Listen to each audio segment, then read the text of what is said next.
Episode 9 here with George. What do we want to call him? George C? Is that what you We'll said? call him Boss. We'll call him Boss Man. George Thanks for Manosis, though. Better late than never. He's here. We got him in here and start us off, Sam. So, George, for people who don't know you, can you tell us a little bit about yourself, who you are, what you do?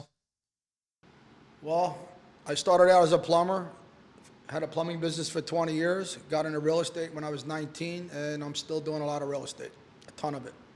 So when you say you're doing real estate, what specifically are you doing?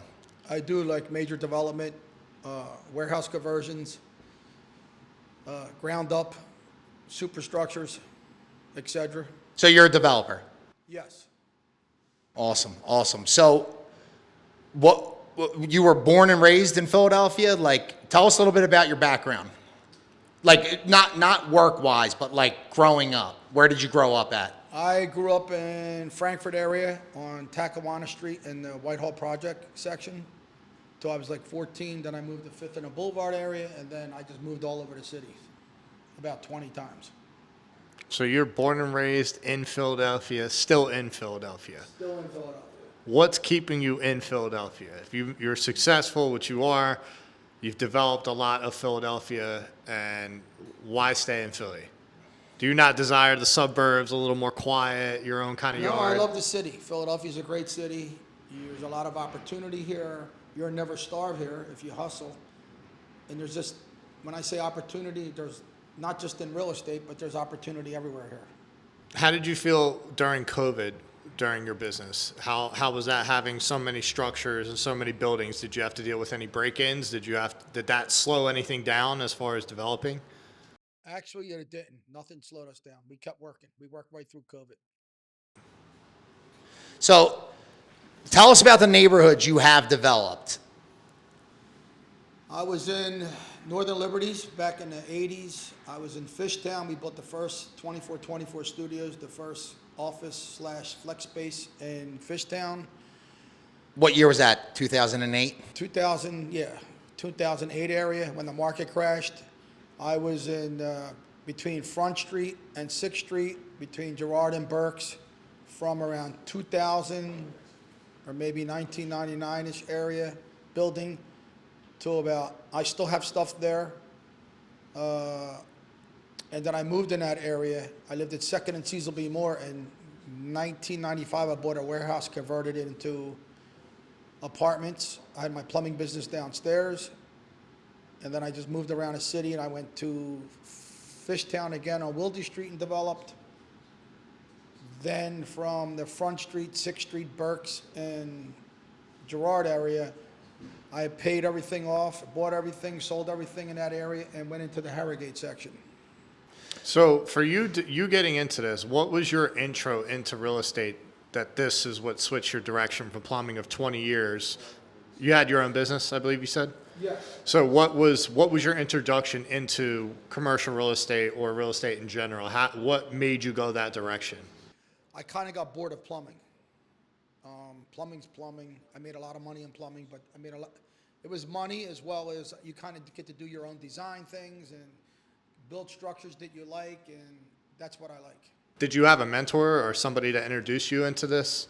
Or is this No. something you just kind of ventured out on I your own? kind of ventured out because being a plumber, you work for developers, so you kind of ask them questions like, hey, how do you do this, and how much you make, and then I remember one guy told me, I only work 6 months a year. I'm like, what do you mean? He says, I come here in the summer, I work all summer, I make 600 grand a year, and then I go away for the winter.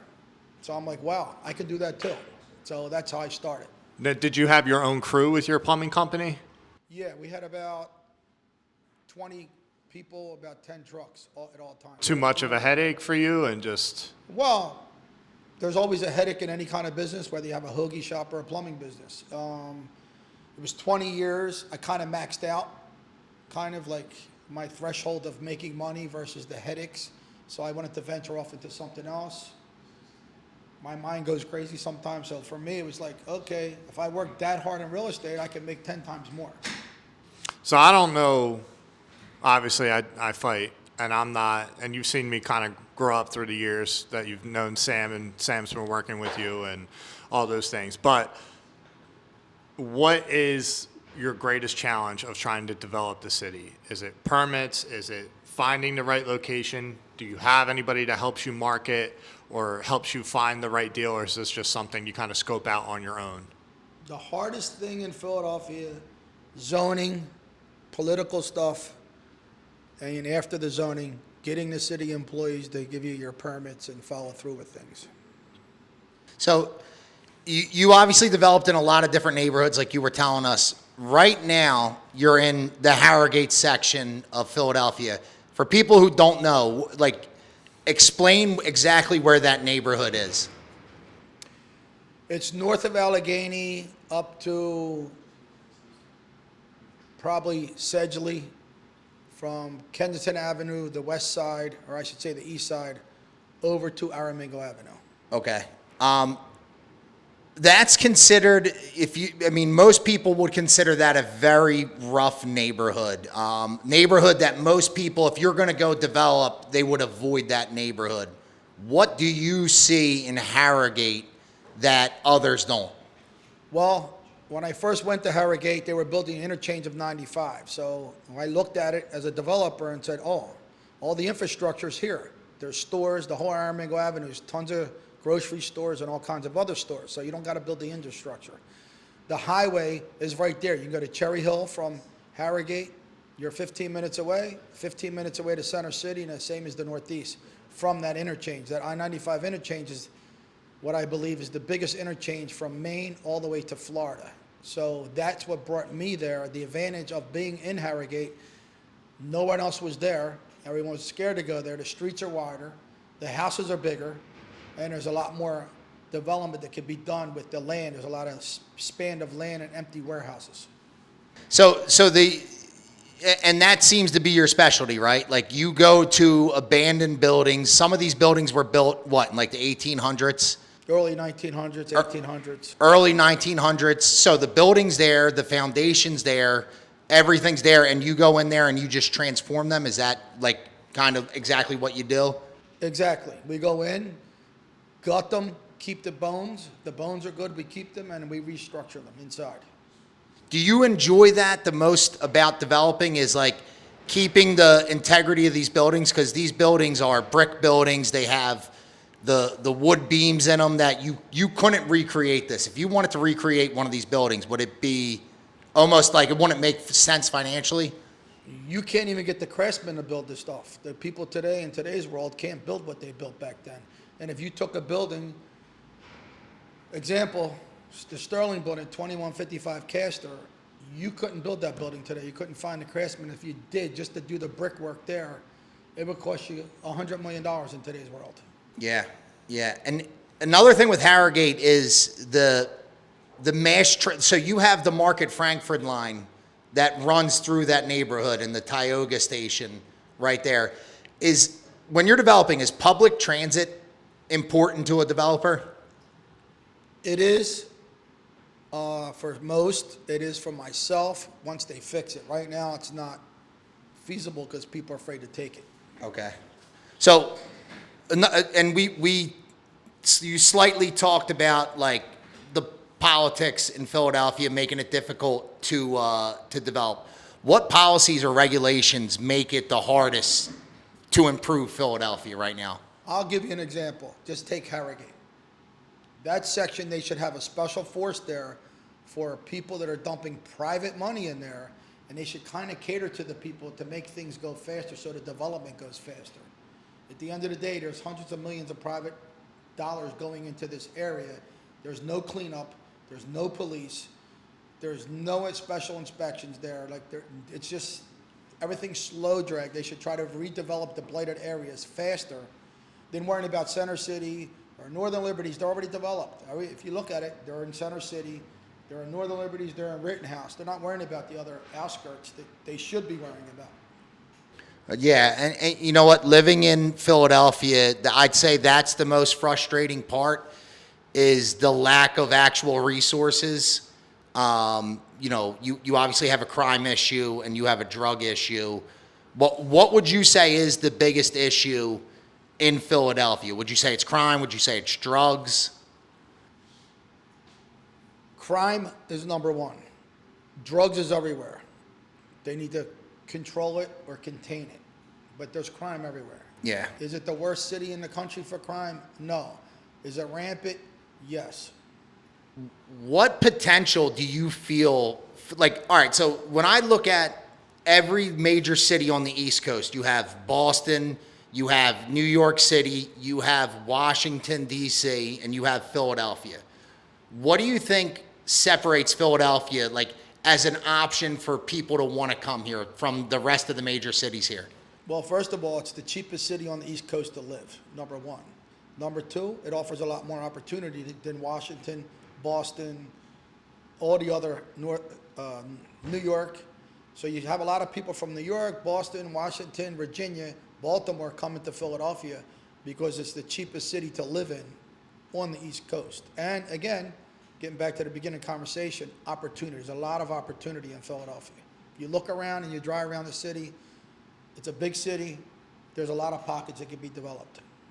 Yeah, I'd say Philadelphia is like the biggest small city, though. It's like you can, if you go to Chicago, if you go to New York, if you want to go from one end to the other, it takes a very long time. But Philadelphia, to me, it's like the perfect fit when you look at the size of it, even the population. I mean, would you say our population, like, it could still grow a lot here in Philadelphia? Well, it used to be much bigger. Yeah, we used to have 2 million, I think. We used to be the fourth largest city. We're probably the sixth right now. I think we're losing to Phoenix. maybe. Phoenix, yeah. So we're losing people. I mean, there's people coming in, but there's people going out. If the city got themselves together, again, with their politics and their crime, and maybe make building more faster and more feasible, maybe the city would grow if it had a little bit more. The wage tax, the taxes, like, they got to fix all that. So when you look at real estate developers, I think people automatically think of Donald Trump. They think of like a real smug, arrogant guy wearing a suit that doesn't care about anybody. Are people surprised when they meet you and they see the amount of work you've done and the amount of development you've done? When you show up, you're in jeans, you're wearing a T-shirt. Yeah, they kind of, because most of the developers, if you look around, they're driving Range Rovers and wearing suits. Yeah. I'm a hands-on kind of guy, boots on the ground. That's the way I run my operation. I don't need to be in a suit and a tie and a Range Rover. I need to be in a pickup, pair of jeans, and a T-shirt. I like it. So for someone that doesn't understand, including myself, if you're into big developing and you buy the Sterling, which I think I've been to, Yeah. that's the real big. it That's used to be a 2155 warehouse. caster, yeah. So I've been there a few times with Sam, showed me around. Looks sick, obviously from a couple years ago to where it is now. Obviously it's developing. But how do you sustain income if that building project is not complete? Do you get a loan for something like that up front? How does that work? Because I don't know how that process works. And if that takes a couple years to develop, how do you wind up profiting off of it unless it's completely done? You profit from the purchase. I explain this to everybody. Anybody can do construction. You're going to pay between $175 a foot to $300 a foot in construction. You make your money from the purchase. This is why I go in blighted areas and I pick up as much real estate as I can. Example, the Sterling. That building's going to take, just to get that existing building done, I'll probably be into it for $30 million, 80 units with commercial space. Then I have raw land on the side, I could build another 400 units. Remember, it's the purchase. I still got to do the construction. But when that's done, it should be close to a $250 million project, all private funding. How do I sustain it? I have other projects. I still do construction. For others, I do in-house construction. We have a couple of jobs. We bill ourselves. We have other projects where we're making money for income for our apartment buildings. At the end of the day, that money from the apartment buildings doesn't go in my pocket. It pays for that building to keep it standing along with all the other empty buildings. So as a developer, you're always thirsty for cash. You're always burning through cash. So a real developer will always be broke at the end of the day. It's not like you're driving around in a yacht. Some developers do because they made it, or some developers go broke trying to live that dream that the money's not there for them. Okay. So with your developments, like Joey just asked, you purchased the Sterling building, which is, I mean, it is an incredible building, and I believe you purchased that in what, 2018? I think so. Yeah. So 2018, you've been holding on to it. Is when it comes to getting the financing for these projects, is it almost like selling the dream to a bank, to investors, like showing people, hey, we can come in here, we can, and for me at least, the Sterling with the location of it, if you could finish that building, what it would do for that Harrogate neighborhood, it would totally transform that neighborhood. It would bring businesses there, it would bring people to live there, which then, in fact, would change the crime that's in the neighborhood. It would change the drugs that are on the streets when you have people showing up, living there, becoming members of the community. So when it comes to financing it, what is the toughest part about, especially with construction, finding the financing? Selling the dream. Yeah. At the end of the day. So you got to canvas the area. When we went in this area, we actually had to stick all the money out of our pocket, and we had to sell the dream to several banks. At the end of the day, they had to believe in you. You had to put a lot of your own money in and believe in yourself. Once you transform several of these buildings around the area, which we've already have, we take investors to the buildings. We show them a picture before, we show them after, we show the people living in there, and then we take them over to there and we say, this is what it's going to be. Then we show them a rendering. This is what it could be. At the end of the day, some people walk away. They think you're crazy. So you have to stick more money in, and you make money somewhere else. You keep dumping it in the property, as I'm doing today. Once you get the property to a certain way and you start bringing a little bit of income, we have a brewery going in there now. They're paying. I'm going to start putting in a couple other people. Now it's bank financeable, okay? Meaning I already have a loan there, but I need a bigger loan. So now what's there can cover the note, and then I'm going to get a bigger loan to do the second and third floor. But it's basically, you got to sell a dream at the end of the day. So you got to show people what you've done. The proof's in the pudding, basically, at the end of the day. When it comes to developing a neighborhood, especially a neighborhood that historically for years has been considered a rough, dangerous, tough place to live, when you're a developer, like, what is the most important, like everybody, like a dog park, right? People go through neighborhoods and there's like, oh, there's a dog park here and a cafe right here. What is it that you think could change that neighborhood for the good? Is it bringing more businesses in? Is it bringing like restaurants into that area? Like what would it be for that neighborhood to totally change? In today's present state, it needs restaurants right now along the avenue. You need to bring businesses there, small businesses, whether it be a restaurant or a boutique, store for clothing, whatever, just to bring the people out. Ready to get rid of the crime, you got to put more people on the street. And when you put more people on the street, the crime kind of goes away. So right now, there's a lot of apartments going in there. You need more businesses that aren't as scared to go in there. And the city has to help the businesses. The problem is people are afraid. The city is not friendly with people opening a business. Like, it's very difficult. I try to help people with a business, example, the health department. They break people's backs after everything's done perfect. I'm a master plumber. I do the job. The guy says it's wrong. I'm like, you're not a plumber. You got to keep going back and forth. They keep delaying things. It should be on a fast track to get businesses in areas like this instead of, again, worrying about Center City. This area, if the city had a special force or task, they can get the people in faster and help the people, the area will grow faster, and that's what it needs. Why do you think that they're so against developing in other areas besides like Center City and Northern Liberties? Why do you think it is in that direction where it's very hard? I don't think they're against it. I think they don't have the manpower or they don't have the mindset how to fast track things and what the importance is. Everybody's worrying about Fishtown and Center City and Rittenhouse. To fix that area, you need to bring people in, and they're not understanding. They think locking the people up and putting a police presence, all they did was push the people in the back streets, south of Allegheny. The mayor said she cleaned it up, but yeah, she did clean the avenue up. They're on the back streets bothering the people in the houses now. Drive down, you'll see, they're all on the back streets. Nobody left. Drug dealers are still there.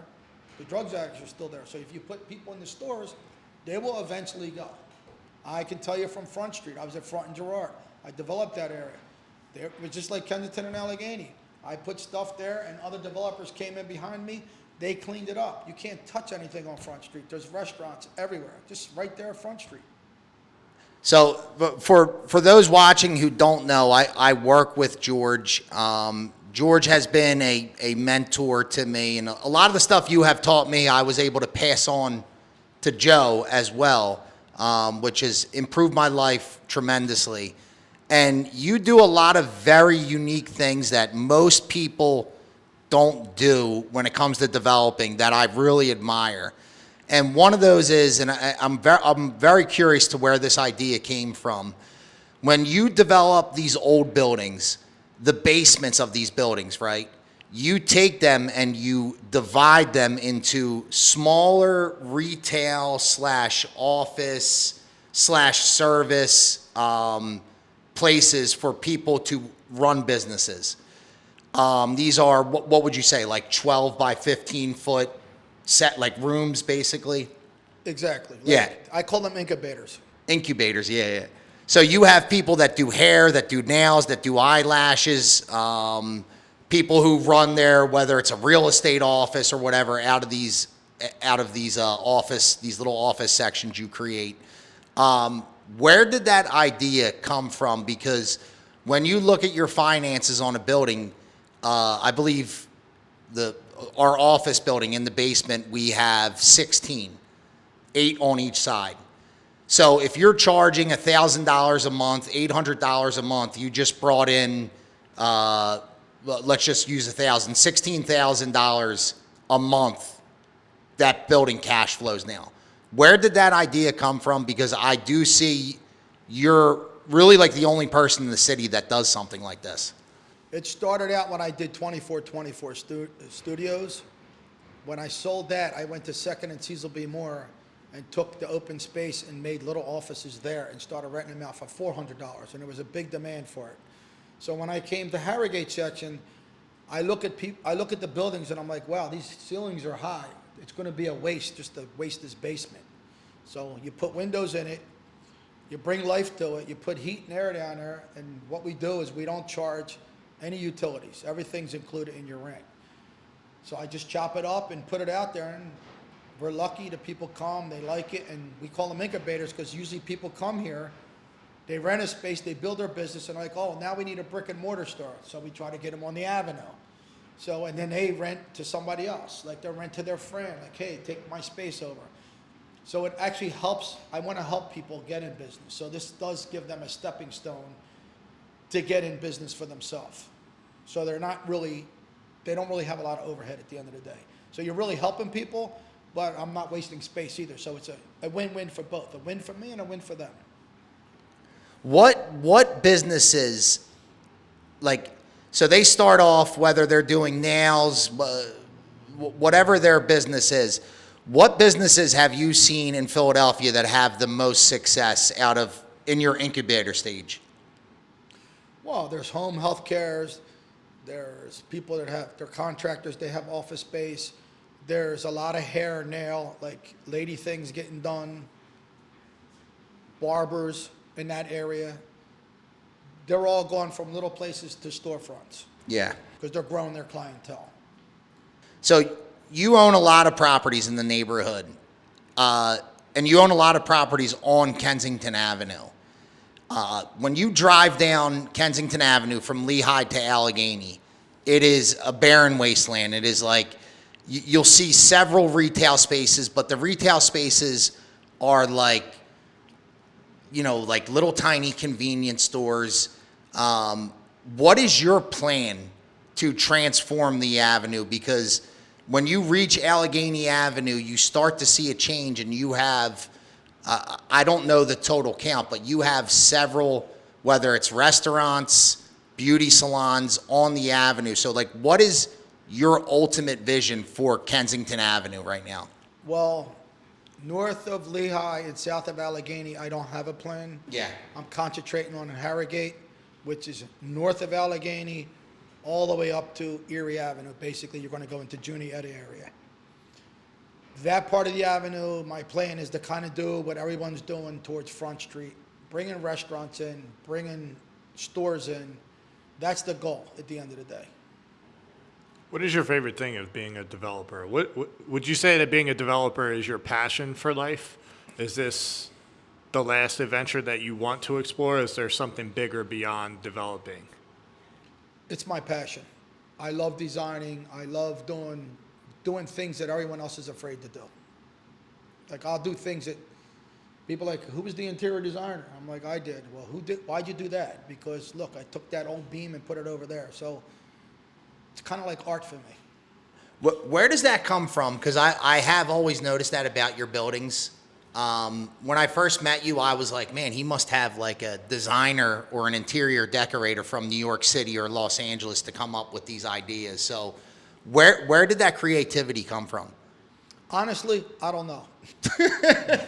Just me working. I mean, I like old things. I like old warehouses, and I couldn't give you like a straight answer. Hey, it happened when I was 25 years old and I went to school. It's Yeah. just working with old buildings and seeing things that I personally like, and then when people like it, it makes me want to go further. In other words, somebody goes, wow, that's really nice. That's really cool. Wow, I like that idea. So it just makes me go further. So what is your, aside from work, what is your hobby? Work. Work. Basically, Sam will tell you, I work 6 days a week. I'm always looking for more real estate. I'll text him at 3 in the morning. Yo, go look at that building. Set me up. So I enjoy what I do. It's not even a job for me. I can retire if I want. I like the people I meet every day. I like to be around people. I like seeing different things. I actually like to go to other people's projects and see what they're doing, how they're doing things. You know, I enjoy what I do. Like, it's not work for me at the end of the day. So there's no hobbies. There's no. This is my hobby. Definitely, video games aren't in there. Excuse me? You look like you hate video games. I Have you ever don't been have a the video attention span to play a video game. You don't like riding motorcycles? Are you into No. cars? I like feel to like you're work into out, cars. and that's it, really. You're not into cars. No, and I have several. What do you got? I got a vintage. You still have the cars. old Bronco? Yeah, well, not Bronco. They're international. I got 2 of them. Ah. And I got a 64 Pontiac Grand Prix, 6-barrel, 8-lug, you know, a land yacht. And I have a Japanese truck that I like. Yeah, I drive that in the summertime. It's a right-hand drive stick. He was in it. It's not an Isuzu, is it? No, it's actually... It's a Mitsubishi. Mitsubishi? And I have another Land Rover right-hand drive from South Africa. So like the actual Jungle Tour trucks? Exactly. Yeah, gotcha, exactly. gotcha. So, but I don't even have time to drive them. Yeah. So my work is my hobby because I know it sounds crazy. I love what I do. It's not work for me. I don't think it's crazy. I think you've actually found something that you want to spend all your time with. I don't think it's crazy. It's if that's what you enjoy doing, then that's the only hobby that you need. Well, people say, oh, like my friends are saying, hey, you don't go on vacation. I'm like, for what? I do it. Every day's a vacation for me at the end of the day. When I say that, I mean, I get to do what I want every day. I wake up and do what I want. I go to work. Whatever I got in my task are at work, I have people working. They do their task. I do my task. And at the end of the day, I can go home and rest and, you know, go back and do it again tomorrow. It's a challenge, but it's not a challenge. So there's no desire in your heart before, in the one life that we have to live, to go see Italy or Greece or see any ancient buildings or any. You've done all that already? Been there, done that. So How do you feel as far as like, have you seen the Roman Cathedral? no, No desire to? no desire. As a developer, seeing a cool architecture like that, no? I'm okay here. I got a job to do. I want to leave a legacy when I'm done. At the end of the day, this is my last neighborhood. I need to make this. I want to make Harrogate change. Right, your hometown. Well, I want to make Philly's my hometown. I didn't grow up in Harrogate, but I have a plan for Harrogate. So as far as, how about sports? Are you into sports? Are you into NFL? Are you into the UFC? I like watching man-to-man, hand-to-hand combat sports. I don't like football. I don't like baseball. I don't like hockey. But I will go to a fight and watch somebody beat each other up. Do you have a favorite fighter? Yeah, you. Let's go. Let's go. Funny I used story. to watch Sam fight. Yeah, funny story. I don't know if you remember, but I was an amateur, I believe, and you said if I knocked the guy out, you would give me $1,000, and you did. I don't know if a you man of remember my that. word. You were a man of your word. I don't know if you remember that. I do remember that but very well. You're I in my was- office. I was very broke. Yes, I was in your office, and I thought it was a joke, and you were serious, and you paid, and it helped me out a lot. So Dude, all I always tell Sam, as a man, whatever you say, you need to follow through with. That's all you got to do in life. yeah, that was a very important lesson for me when I was getting him to coach me. I lived with my high school wrestling coach, and my car got repossessed. My phone got shut off. I defaulted on insurance, had no money, whatever. He took me in and basically told me, I'm going to house you, and you don't have to worry about paying bills, but I want you to pursue this dream. And if this is what you say you love and this is what you want to do, I'm going to support that. But I'm going to pay to get your car back, and when I pay to get your car back, I expect you to pay me back if you can. So if you say yes, you're going to pay me back, and then you don't, he's like, I know what kind of man you are. And that was one of the most important things that he had told me. I paid him back in cash and then some. That exact fight, which was when I made my pro debut, but just going back full circle to the life lesson of keeping your word, because it's really all that we have to stand by. So I think that is a very important lesson that you taught him that probably rubbed off on me a lot. Well, it is. At the end of the day, would you respect a man? If I didn't pay you, would you respect me? No. After I told you and I shook I your think hand? I think I would. Yeah, no, I would respect you to a certain degree. I would feel as though you're not a man of your word. I would. You would say George is a bullshitter. Yeah. Yeah. So that's all I say. I teach my children the same thing, and I try to mentor every young person. Do what you say what you're going to do. Now, were you just a sidetrack? Are you an only child? No, I was adopted. I have a twin sister. Are you close with her? So-so. How about your foster parents or your adopted parents? My adopted parents passed away. I was close with them. How was life growing up for you? Abusive? Was it confusing? No, I grew up very poor. When I say poor, my parents didn't have money. You said you grew up in the projects, right? I didn't live in the projects, but I did live in the projects. I literally was a 20-foot street. So every day I woke up, I went in the projects. And I grew up very poor. Like, I'm a shoe fetish kind of guy. Sam would tell you I probably have 180 pairs of shoes because when I was a kid, I would have to put cardboard in my shoes because there was holes in them. I would always get teased the way I was dressed. So I always dress the best because I worry about my appearance. I always tell people your first appearance is your last appearance. So growing up in the projects was rough, but I learned a lot. I learned most of my hustling skills from the projects.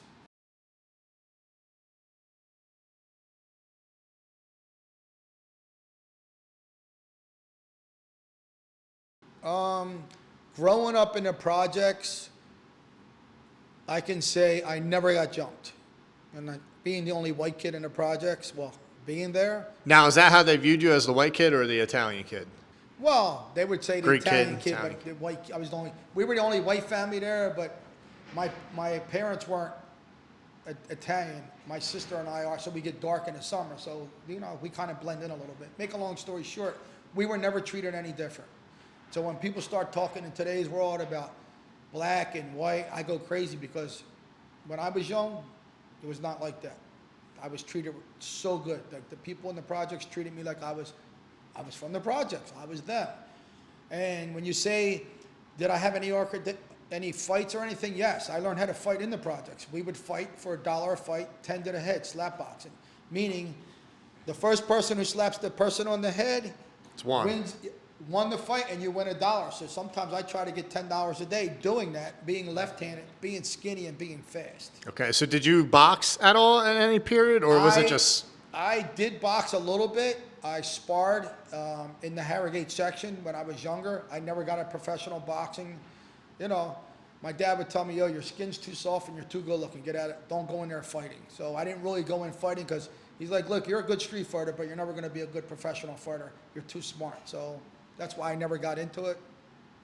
Now, Me and Sam had done, when we were making my documentary, you had allowed us to go to one of your places, the buildings that you had owned. I believe it was a boxing gym on the second floor. Is that, Yeah, Fifth and Berks. is that something you still have? Is that an up and running gym now? Like, Yes. That's a converted warehouse into a 13,000 square foot gym called 365 yeah, it was A a beautiful gym. with a ring upstairs. Yeah. It's still running, still operating, same operator. I just built another gym, Earn Everything in Harrogate section. Another 7,000 square foot. It's a private gym. You get a key fob, it's a 24-hour gym. The guy has OCD like myself, so if you're not wiping the equipment out, he's throwing you out. I like it. And I built another gym, Swift Gym, on Wakefield Street. That's another 13,000 square foot gym. We got to get you to build a cage for us. No problem, let's go. We have, How we're much on- space you need? Not much, really. Yeah, not much. I mean, what is it? 30 by 30 type deal? Yeah. It's an octagon, obviously. You know what that looks like. So anything that could. But we're on the fourth floor of the Globe Dye Works factory or whatnot. So Oh, Charlie's building. yeah. Well, I guess. But yeah, we're on the fourth floor, and we definitely need to upgrade our cage a little bit. You want the cage there, or you want the cage at another location? No, cage there, because we have all of our mat space with the wall because we do wall work, but we don't have an official cage. Like we made our own cage, but we definitely could use a safer cage. We've just kind of made it so that way it works. I can make a cage where no one gets out. Well, we want to get out at some point, but yeah, no, I would love. I don't believe you've been to Marquez, have you? No. To see us spar. We have to bring. Yeah, George we'll have to up. bring you in on a Saturday. We'll have to bring you up one Saturday and actually, like, figure something out because I would love to get our team, a better. It's a good, it's a good gym. It's a great gym, best gym I've been a part of. But just, get a safer cage for us. That would be, Let's look. that would be cool. Figure So out. you talked about growing up in the projects and obviously working with you. I've seen this about you, and this is something you'll never talk about. And it's something that I've always noticed about you that I really admire is you will take people who made mistakes in life, whether they committed a crime, whether they've, got addicted to drugs, and you will take these people, you will help them, you will teach them a trade, and you will help them open up their own business. And I've seen you do that for numerous people. Where does that side of you come from? Like that generosity, that caring about other people? Would you say that was like just something you learned growing up, not having what you wanted in life, or would you say that's something like, coming from poverty? Is that something that people helped you and now you want to help other people? But I've seen you turn people's lives around, which I find incredible. It comes from the second part of what you're saying. I am who I am today because people helped me. And I believe in God, and you should always give back. So yeah, the person made a mistake, so what? Because a guy goes to jail, he's not a criminal the rest of his life. And felons never, the government is nuts, okay? At the end of the day, you have a felony on you. Even after you serve your time, you got a scar and you can't even get a job. Okay, it's not fair, okay? So for me, it's like a couple. I grew up poor. People gave me opportunity, so I should be giving other people opportunity at the end of the day. I was nobody. People helped me. Yeah, go do plumbing, and you want a job, or you want to do this, and you should try this, and I'll help you do this. So for me, you should always give back. Whatever you got, you should give double back at least at the end of the day. And for me, as you said, addicts and convicted felons and people to get out of jail, yeah, they made a mistake. I made a lot of mistakes in my life, but we all got to move on, and we all got to give each other a chance. You got to forgive and move on. Yeah, it's something that when you see someone in your position that's able to do that for somebody and then actually does it, it is a quality, it's a trait that one day I would love to be in that position where you actually can help the right people. And what I've always noticed is the loyalty they have towards you. Like, you're one of the few people that I know, if you call somebody and you ask them to help you. They won't even ask why, what. Can you talk about like having a group of people that are loyal to you, that care about you, that are willing to, from the moment you call them, to pick up and actually start working? Well, it all goes to this, ready? You need to be loyal to them first. Yeah. At the end of the day, you need to put your arm out. Sometimes you're going to get your arm bit, but in most cases you won't. That's the thing. People don't want to give people a chance. So when you give people a chance that are in a bad position, they're going to always, if they're normal, you're going to get bit. Some people, you're going to give them a chance. You're going to give them your arm. They're going to take 2 arms with them. But you got to stick your arm back out there. You can't be afraid. So people are loyal in most cases. If you give and help them and you're loyal to them, in most cases they'll be loyal to you. Now, if you say 1 to 100 and you help 100 people, maybe 75% of them are going to be loyal to you. You're going to always have 25% that's not. But you know what? I'll take them chances. Is it fun for you? Is it enjoyable? Like, if you look at a building that you've done, 1810 East Venango Street, I remember the first time I came to your office and seeing that building it was rubble. It looked like a bomb had hit that building. And I remember walking to your office for the first time and being scared, being nervous, being uncomfortable, being in that neighborhood and seeing, like, I've never seen a building so decimated before, on a street where people live.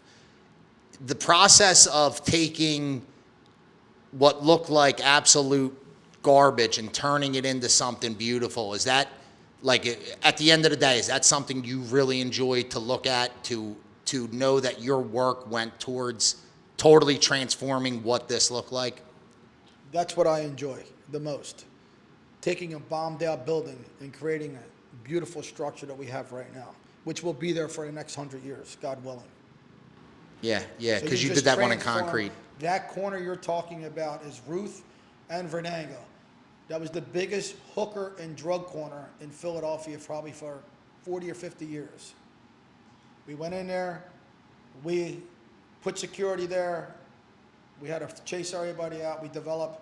Now there's no hookers, there's no drug dealers, there's no drug addicts. Giving a perfect example from the beginning of the conversation, when you go in, you clean it, you fix it, they leave. So my question to you, and this obviously doesn't have to do with developing so much as it does with homeless people, drug addicts, hookers, etc. But you go and you develop, they leave. Where do they go, and where do you think they go, and how do you actually believe the people on the streets, the drug dealer on the streets? What is the solution to curing that in a city like this that seems to have this issue for years and years and years? Well, where do they go? They go to another blighted area. So where they go, I don't really care where they go as long as they leave where I'm at the end of the day. They're going somewhere. They're not leaving because the money's there. Because obviously the police can't control it. So they're there. The drug dealers, I personally go out and talk to them. I'm like, yo, I understand and respect your hustle, but you need to move your hustle because I buy every corner in the area. And what they do is they rent corners. Then they ask me, hey, can I rent that corner? No, I own the corner. Now you need to leave. They don't like to sell drugs in the middle of the block because then they get trapped. So I try to buy every corner, and I throw everybody off every corner. And I literally go out there and tell them to their head, yo, I have a business, you have a business. This is my business. You need to leave. Most of them respect me. Some are telling me to go after myself at the end of the day. Then that's a whole nother story. And how do you react to go fuck yourself? I tell them to go fuck themselves, and I bring someone to do what they got to do. Basically, another street person, or, they do what they got to do. I don't want to get into it on the video, but Yeah. we got to do what we got to do. Get off my block. Yes. Yeah. It's my block now. Yep. I own the Understandable. corner. So becoming anything, it takes a lot of guts, takes a lot of balls. When you're a developer and you're not just developing a property, you're trying to develop a neighborhood. How much of this, percentage-wise, would you say is a calculated, like, I know because of these certain, numbers of people coming to Philadelphia, whatever that is, compared to getting lucky.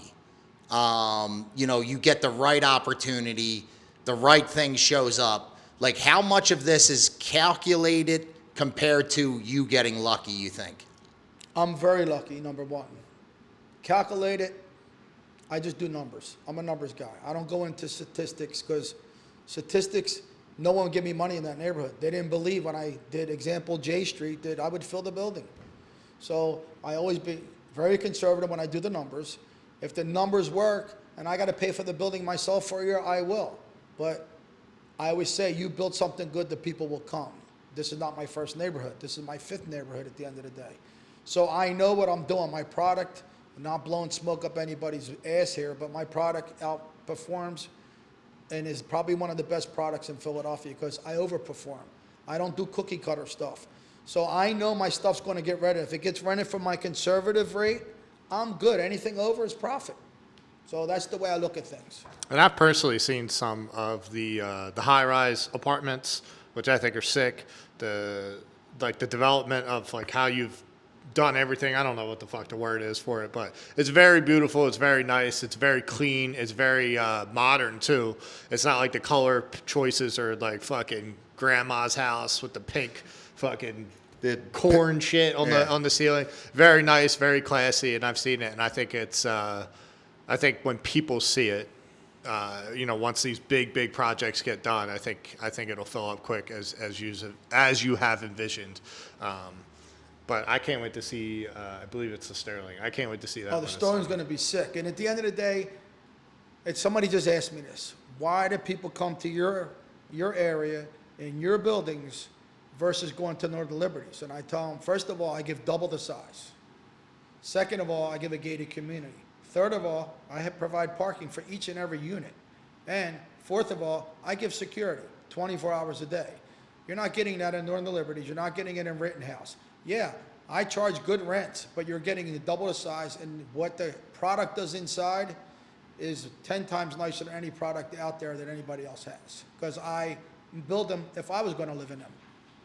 So building the neighborhood, you talked about businesses.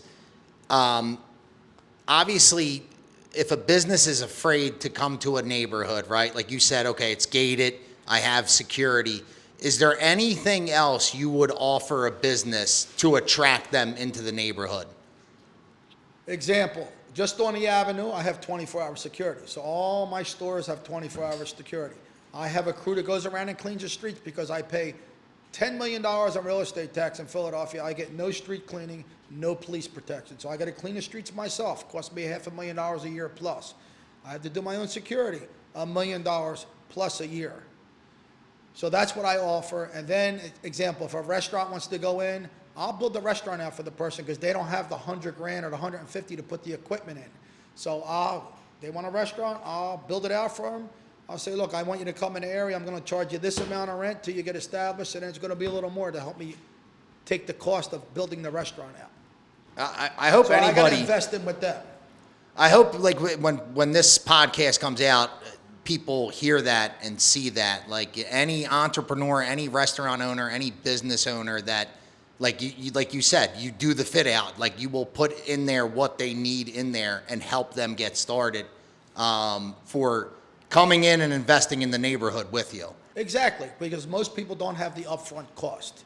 And most developers, I don't know a lot of guys that would do what I do, but I need to invest in that area. So at the end of the day, I don't expect you, if you're coming to open a pizza store, to spend $200,000 to build the rest. I'll invest it. If you leave, then I'll just put another operator in there. So it's an investment for me at the end of the day. I took a chance in you. If you make it, great. If not, I still have all the equipment. Beautiful. Now, have you on any interest of your own? Have you ever opened up your own pizza shop, your own restaurant, your own name on a restaurant or a store or something like that? I, in my early age, used to own a partner in a pizza store. It was like a prison, so I don't want to be in a pizza store. Okay. I've heard that a lot about pizza shops. You're married to it. I have my brain just moved. Sam would tell you, I don't even like sitting. My butt hurts already from sitting so long here. I don't like to sit. I have ADHD. I got to be moving around. So put me in a box and tell me to do X, Y, Z all day, doing the same boring thing, slicing a pie, making a salad. it wasn't for me at the end of the day. So no, I will never put my name. I'll help people. I'll back them, but I would never go there. I won't go in the kitchen. I won't tell you to operate. Deal with the headache yourself. Just give me my profit. I'll help you set up. Give me my piece. That's all. Yeah. Now, Why Sam, not I pizza feel is store? the same way as you. Is this why you guys are very close? Because my man, the fidget master over here, he's the king of Irish goodbyes. He just fucking dips. I don't even know where he goes half the time. I'm That's like, why- yo, where's he at? That's why we call him Flash. Is that what you call him? Yeah, he's here. He's here, and you turn your head, he's gone already. He's gone. Yeah. Or you'll be talking and he's just, Well, he's a lot like I am. We're Yeah. a lot alike, both Yeah. of us. That's why we get along. George makes me feel normal. Like, honestly, he really does. Because I'm like, oh, he has those quirks where I thought I was the only person that had them. But yeah, like, I got scatterbrained. how about the fight? We brought him to the fight, and he literally I didn't sat even down for see 30 you. seconds. yeah, I didn't even see you. Yeah, but I went to the floor and won like $5,000. Yeah. Oh, you played? What do you Oh, you like got to to play roulette with George. You like playing roulette? I'm a blackjack roulette guy. I hit that night for what? How much? Well, for 17, you hit for $5,000 $5,000. on 17. And I Yeah. told him I was going to hit. Yo, and he told the blackjack or the roulette dealer, if 17 hits, I'll give you $500. And he 17 came out. Yeah, 17. And I I gave like him his $500. good man of your word.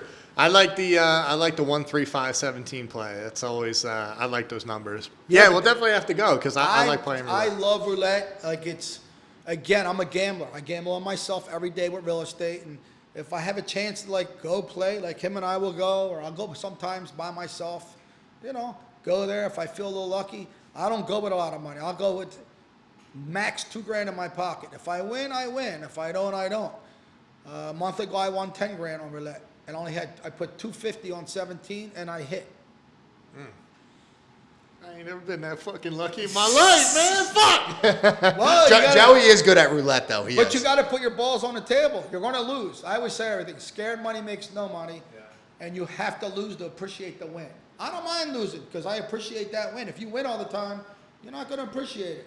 If you lose all the time, you're not going to appreciate that. So it has to be a balanced scale at the end of the day. So, George, tell us about, like, you're a very regimented person. You have a routine. Can you talk to us about, like, the routine that you have? What, my daily routine? Yeah, like, I know Monday through Saturday for you, you're working. Well, I wake up every morning, thank the good Lord.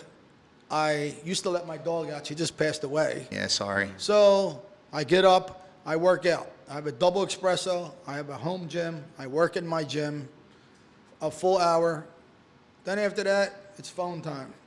Get on the phone till 10, then hit the street from 10 till 7 or 8 at night. My day, I don't really run a schedule because my schedule would get screwed up. Example, if you need me to go somewhere, he needs me to go somewhere, or I get an emergency call, so it's hard to keep a schedule. So I'm just like a racquetball all day, basically. What is your Sunday ritual? You go to church? Are you a church man? No, I'm not a church guy. Family man for Sundays? Sunday is rest and family day, basically. Hang out with my daughters, chill out, I got a question for you since you're always in the city. Are you a beach guy? Yes, Do you have any beach properties? yes. I love Brigantine. Jersey Shore? Brigantine. Okay. Brigantine is my spot, my go-to spot. It's 5 minutes from Atlantic City, for the roulette table. And you have all the restaurants in the world to go to inside these casinos. Nice. I like it. I'm a big shore guy myself. Not a Brigantine guy. It's Brigantine's- too close to AC for me. Ah, I'm not a fan That's of why I AC. like it. I don't like AC. and it's close to the city. It's literally like a Philadelphia at the shore. It is. It's 45 minutes from door Fucking to door. crackhead walking up to you as soon as you win your But fight I'm to used ruin. to crackheads on Atlantic City or Kensington are all the same. Do you wave at them? I helped them. You want $20? Go ahead. We did give $20 for a guy to do 20 push-ups. Did he do them? He did them. I gave him $20. Because you're a man of your word. He was harassing me though, so I told him if he wants money, I can't give it to him for free. He's got to work out. That's smart. He got his 20 push-ups in. Yeah, he got a pump, and then he went and did the pump. I don't know. I don't know, but all right. So you have beach property. How often do you actually get to go out there during the summer? Do you go there a lot, or No, it's just for if I want to just take a drive and go there and chill out. And take one of the old fucking Land Rovers out? You know, the Mitsubishi, No, the jungle truck? none of them. No? Take my Denali out, and that's it. That's all I drive is my pickup. I got to see this. You said it's a 64 Grand Prix? What, you want to buy it? What are you selling it for? I don't know. I'll take Is it care. the original motor? Everything's original and rebuilt, every vehicle. But it's not modified? It's not like cammed or headers or any of that stuff? Got a 6-barrel. I'm not an auto mechanic. You can look at it. I've driven it. I've driven it. I would love to see It's it. fast. You drove in the Pontiac, right? Yeah. And in the You International. got to turn the steering wheel like 15 Oh, times. the steering wheel is Dude, like it's a it boat made me steering wheel. uncomfortable. It's like this big. Yeah, yeah. No, obviously. It's a land rod. Yeah. I'm a car enthusiast. I love cars. Yeah, I'm trying to sell all that stuff. It's just I bought it because I wanted. Somebody said, George, you don't have any cars. I said, I got a car collection. I had one, and they were breaking my back. So one year I bought all these cars, and they're just sitting. I got a square front Chevy pickup truck. It's beautiful, all original. That's another one I have. The Scottsdale. Yes. Yeah. Now, do you buy any properties, like residential properties outside of Philadelphia? Like, have you ever bought some houses out in Jersey that you rent out? Do you do anything of that nature at all? I have bad luck in Jersey, except for the shore house. Everything I buy in Jersey, I don't care if the bank gives it to me 25% of what it's really worth. I'll still end up losing somehow in Jersey. So I just have bad luck in Jersey. What is your advice as a developer for someone like me who hasn't bought their first home yet? When should I buy? Who should I talk to? If there is somebody, but what should I be doing as a first-time home buyer? If you had any advice. Well, it depends. If you're paying cash or you're going to get a mortgage. I would say mortgage, Okay. I'd wait till the rates go down. which would be how much time? I don't know. I'm going to say the next 12 months. A bad market to buy right now. No, if you have cash, it's a great market to buy. There's overstock because people don't want to. Him and I, he goes and gets me stuff. If even I had the money, I'll go borrow it off the street because there's good buys out there. That's why I said if you're going to pay cash, now's the time to buy because there's a lot of good deals out there. When the interest rate goes down, obviously the property's going to go up. So if you have cash, it's better to buy cash now. All right, I'm going to need you to buy this house that I want, and then I'll pay it. No back to problem. you. So, Are you serious? No, Show it to me. yeah, no. I'll figure I haven't looked. I will find a way to get it financed. I'm very good at financing. Another question for you. You want to go to Mexico? for 2 weeks? To do what? Smoke the cartel? Going to go fight? No, I hope not. No, I'm terrified of that. No, we're fighting in Mexico. We leave the 15th, and then we'll be gone to the 30th. We're fighting. Oh, I can't leave for 15 days. Are you guys crazy, both of you? So you No, didn't ask me? not you for 15 days, but you should come to the fight. It'd Maybe be I'll cool. go to the fight. If you're inviting me to the fight, I might make it. Yeah. Have you ever been? To Mexico? Yeah. Yeah, but like the vacation spots. Cancun. Like Tulum. Not Tulum. I was never there. Cancun and... Cozumel, No. Cabo. The one that begins with an A. Acapulco. Yes. I don't know any of that shit. Well, they're the old day stuff. Like Yeah. I traveled when I was in my younger age, when I enjoyed it basically. What is your favorite place that you've traveled to? Because you strike me as a guy, like you said, you love what you do. You don't really give a fuck to leave here, but I loved Greece. I loved China. Macau. Macau was awesome. really, I was the tallest guy there. And it was the only place you can gamble. Macau was ruled by the Portuguese for 500, so you see Chinese people talking Portuguese and cooking Portuguese food, which I like. And it was like, I don't know how to explain it to you. There were basements, the ceilings were only like 7 foot, and the guys were 4 foot, and I was only 5'9". I felt like King Kong in there. And these guys were gambling maniacs. We would just go to every little room. Like there was all gambling spots in these little buildings in Macau. And then we took a hydro boat to Hong Kong. You know, that was fun. I went to St. Martin 100 times. I love Brazil. Brazil's hot. Not only the weather, but the girls are hot. And the people are nice. Same with Cuba. I snuck into Cuba when you weren't allowed in there.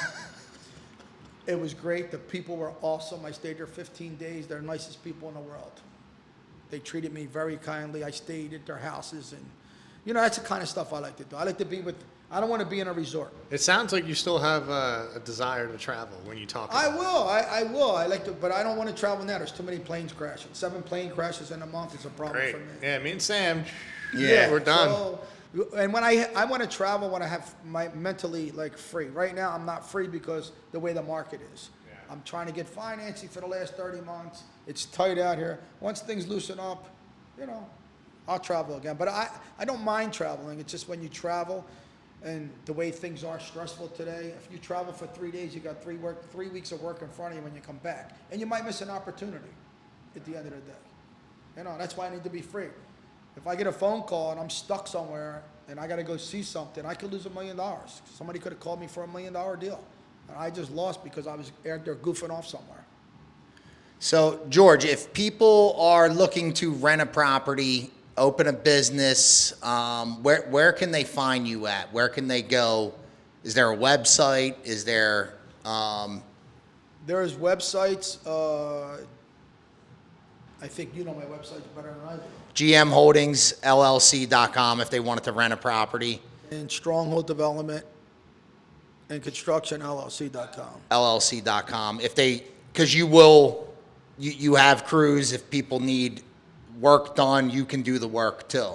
Yes. So, obviously, we're wrapping this up, but have you not looked into somebody to run a social media account for you to draft people to come to your buildings, or are you not at that stage yet where you think you need that? Because social media obviously is taking over the world as far as influence socially, and do you see that as like a market to jump in to be able to promote what you do? We do have a social media guy. I'm too old for this. I don't know, but I like other I need young, fresh people in my business. So that's what I'm looking for. At the end of the day, I'm looking to recruit younger people that can actually take the business to the next level. I'm kind of maxed out where I can do with my social media. I don't even have social media at the end of the day. There's I don't like to be on there. So we do have websites. I do have people, influencers. I don't know how popular they are. They put our stuff out there. We are on TikTok and Facebook and Instagram. I know nothing about this stuff. I don't follow it. I don't know how to get into it. It's not my Better off not being on it. Yeah, I just stay in my lane. My lane is to find property, develop it, and give it to the staff to rent out, and I just got to keep doing it, like making pancakes and let the people eat it. Get the buildings, find them, fix them, rent them out. I got to stay in my lane. I can't wear 50 hats. That's where you screw up. Awesome. And we'll link all your stuff in the description of the podcast. So, But we won't invite you as a collaborator. That's great. Because you're not on there. Now, we appreciate you coming on. Obviously, we asked you a lot of questions. It's cool for me because, I don't know. I obviously have a generalization of what you guys do, including you, but to learn and to understand, ask your questions and pick your brain. So we appreciate you being here. You're episode 9. We've been doing this for a little bit now. yeah, we're getting Think views we're now, fucking too. pros now, dude. Well, okay, thank you for bringing me to the show and the podcast, and I wish you guys all the luck in the world, and I'll be back when you invite me again. When you buy my house.